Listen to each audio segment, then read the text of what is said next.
This video is about augmented intervals. Augmented intervals.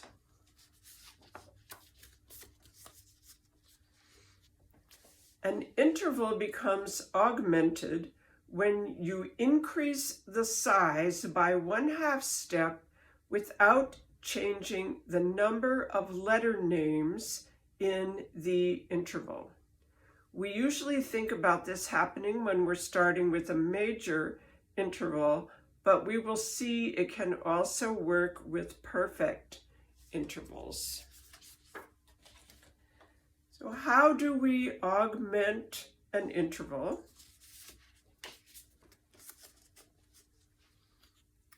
You can raise the upper note 1/2 step, or you can lower the bottom note 1/2 step.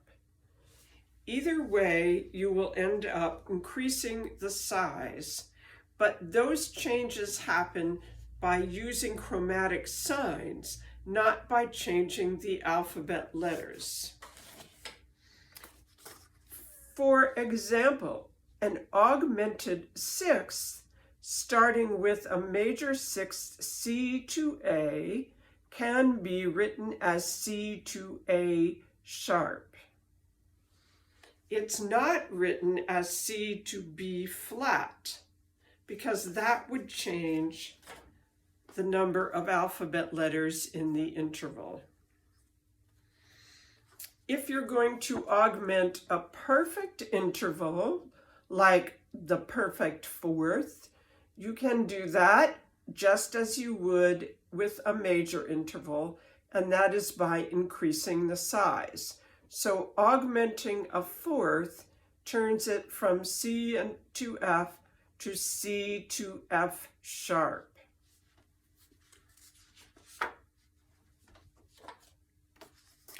When we make these changes, we sometimes have to use chromatic signs that are not as frequently apparent in our music. And they are the double sharp, which looks like a very fancy letter X, and it raises a pitch 1/2 step.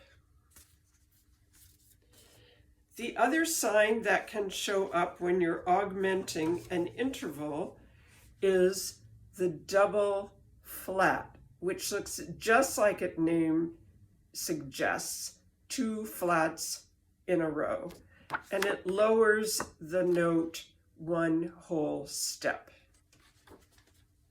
So the important thing to remember is if it's a sixth, you need 6 alphabet letters.